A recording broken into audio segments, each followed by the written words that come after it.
Hey there, it's Dr. Daniel Farkas, and I want to talk today about a spectrum of problems that men and women can both experience. I'd say mostly women would be the people that contact my practice, and over the years, over the past over 20 years, I've been doing this. And what we see is a problem with hormone metabolism. So a lot of people think and talk, I want to get my hormones balanced. They have hormonal problems, they're estrogen dominant, fertility problems, libido issues, skin problems, and more. And so something really big and important comes into play that a lot of people have heard about, but they kind of haven't got a complete explanation of. So I want to talk about that today, and it's the genetic impact of hormone metabolism. Now I'm just going to talk about two of the most commonly known gene issues, and they have abbreviations. One's called MTHFR, and one's called COMT. So when we talk about genes, what we're talking about is understand that your body makes all different types of enzymes. And those enzymes aren't just for digestion that, break down your food. The enzymes help to break down chemicals in your body that get turned into the next useful substance and get turned into the next useful substance, or they get broken down for elimination properly. That's what enzymes do. They're like scissors. So it just so happens that all of us have gene defects and that we don't make certain enzymes very well, or maybe sometimes even not at all, that we need to support certain body processes. And so when we talk about things like MTHFR or COMT, what we're talking about are enzymes. The MTHFR, the long word for it is methylene tetrahydrofolate reductase. And whenever you see a word that ends in ASE in the body, oftentimes it pertains to an enzyme.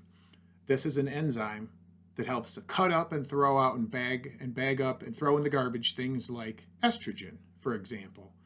Now, COMT, catecholomethyltransferase, a catecholamine is like a neurotransmitter, something like dopamine that controls your mood, serotonin that controls your mood, your sleep, anxiousness, and that.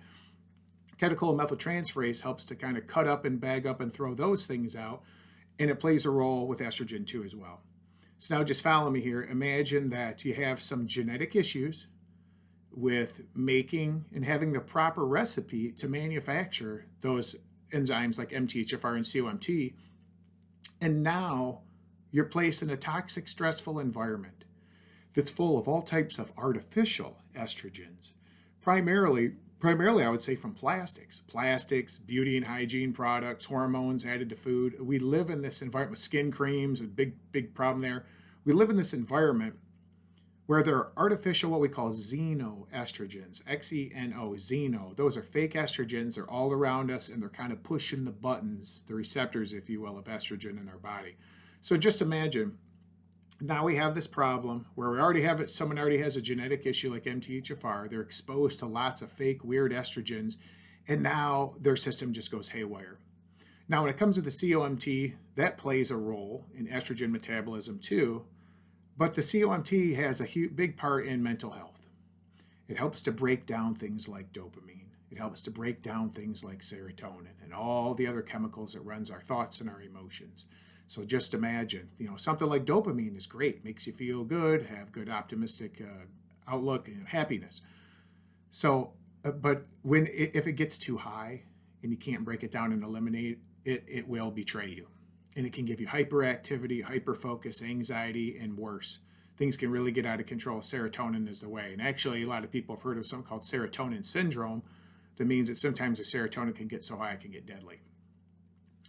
So again, imagine living in this super high stress environment where now devices, the internet, and the world has access to us. Yes, through our devices, through our phones, our tablets, and computers, we have access to the world, but the world has access to us.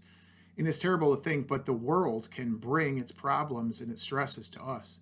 And even if it doesn't affect us terribly, we're living in an environment that's jam full of people that are overstressed, underslept, and they're living in just that like stress nightmare, and they're plugged into it. And I hate to say it, but a lot what has emerged is a lot of evidence showing that some of the digital platforms, especially social media, have been proven to be engineered to cause distress and stress, to cause strange, weird dopamine hit drips that can warp our brains and just leave us in a chronic state of stress. It's just bad news.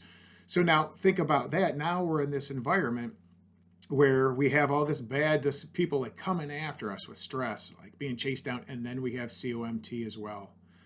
So this is why I see a lot of people, all these things, toxic, stressful environment that we live in, full of xenoestrogens.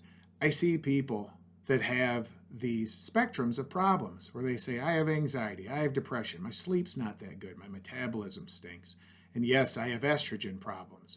For many of my biologically female clients, they say, I have a skin problem, I have terrible PMS, I have fertility problems, I have something called endometriosis, which is driven by poor estrogen processing. When you start to consider all the types of cancers that are driven by estrogen reactivity, parathyroid problems too as well, and the mental health component, the digestive issues caused by it, and on and on and on and on. So this is not a classic approach taken, I would say, in ordinary healthcare, to actually take in the genetics into consideration and consider doing a simple genetic screening that can be done anonymously too as well, to know for sure that if you have these problems. And knowledge is power.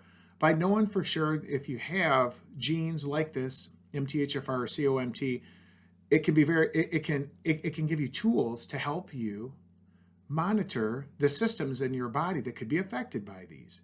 So just know that there are advanced tests that go beyond the ordinary testing that's available that can give us information about how is your body processing estrogen, and also how is your body processing your neurotransmitters. Dopamine and serotonin, are they building up real high against you? And if you are using the medication, what's it doing to you? So one of the advanced tests we use for the hormone metabolism monitoring is called a Dutch test. The Dutch test, DUTCH, dried urine test for comprehensive hormones. The Dutch test is brilliant. In my opinion, it's the gold standard for assessing how well your body is processing out estrogen and testosterone and progesterone too as well. In their brilliance, the people that developed the Dutch test also decided during that process of testing to test the output of the stress hormone cortisol too as well. And that plays a huge role, especially around menopause.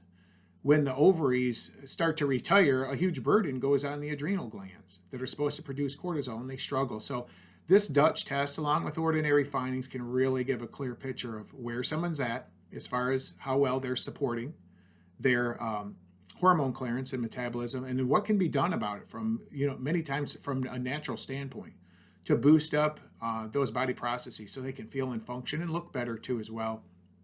And the behavioral health part is huge. Now, I want to talk about COMT just a little bit more. Catechol-methyltransferase, again, it's an enzyme, and we're talking about a gene defect and that you're not making that enzyme as much as you should. And this is also often known as what's called the warrior versus worrier gene.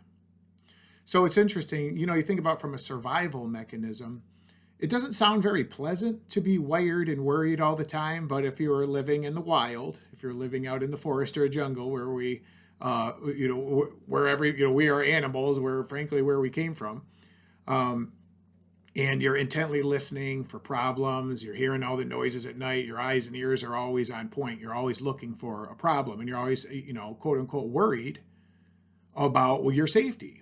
Well, that's a pretty effective survival mechanism versus another animal that doesn't care and is very nonchalant about noises and what's coming up behind them and the sounds they hear, and they get bit and they don't last. They get eaten by the tiger, they get bit by the snake, and they're just not here with us. So I feel that by, if you will, natural selection and from a process of elimination, that many, many people, more so than now than ever, are living with COMT genes.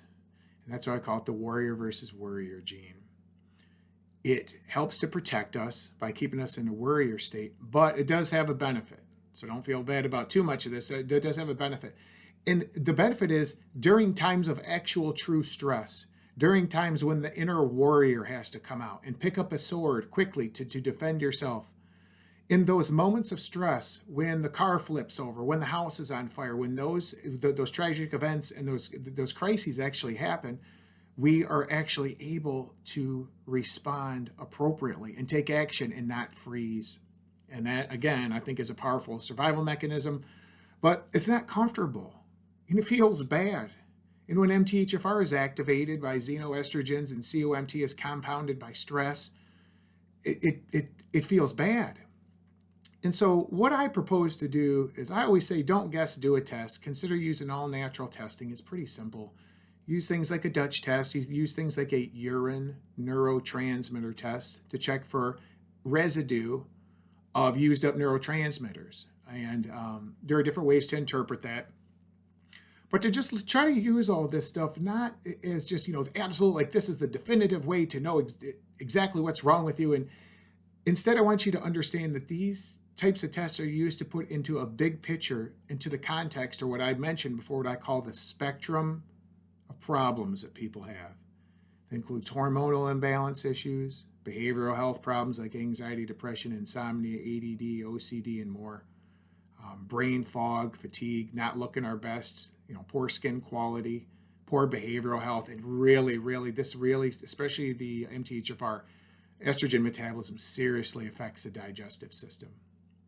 So I feel that if we have knowledge of the genes that come into play, I feel that if we consider using ordinary sources of information, blood testing for things as well, like ordinary hormone levels, sex and stress hormone levels, and more, that's important too as well. But I think that from using the more advanced testing and working with someone that is familiar with those and how to interpret those and how to apply them to this big spectrum, that you can really make a difference in how you're feeling and how you're functioning. And of course, I suggest genetic screening for virtually all my clients. Why? So that we know what we're dealing with, so we can see a blueprint of you. And some people express concern about that, and they say, I'm concerned, I don't want my genetic data out there. And I say, I understand that, and just know that it can be done completely anonymously. And all of our clients' information is protected, of course, according to standards and beyond. So I think the information that can be gathered from doing advanced genetic screenings for gene defects like MTHFR and COMT, I think that using alternative and advanced testing like the Dutch test or urine neurotransmitter testing and more can give advanced information that can help us put a plan together to hopefully use an all-natural support approach along with some really crucial lifestyle recommendations, major do's and major don'ts about living, and having some healthy boundaries. And you can take someone that's really struggling, really spinning in lots of directions, that really feels like they've exhausted what medicine has to offer them. And I must point out, 1 out of 5 biological women in the United States is either been on an antidepressant or is on one. And biological men are right behind them too as well. So this isn't a problem that just affects a few. I would say there's a large percent of the population that I just have a hunch that if people knew about what's really going on with their genetics, and if they applied that to how they're functioning and feeling and where they're struggling, then consider doing some advanced testing, that it could reveal some advanced information, I think, that could really make a big difference for a lot of people. So I hope this all lands as positive for you, and that this doesn't create any type of stress for you, but empowers you with more information to know and understand maybe why you're feeling the way that you're feeling. I'm Dr. Daniel Farkas, DC, CFMP. Stay healthy.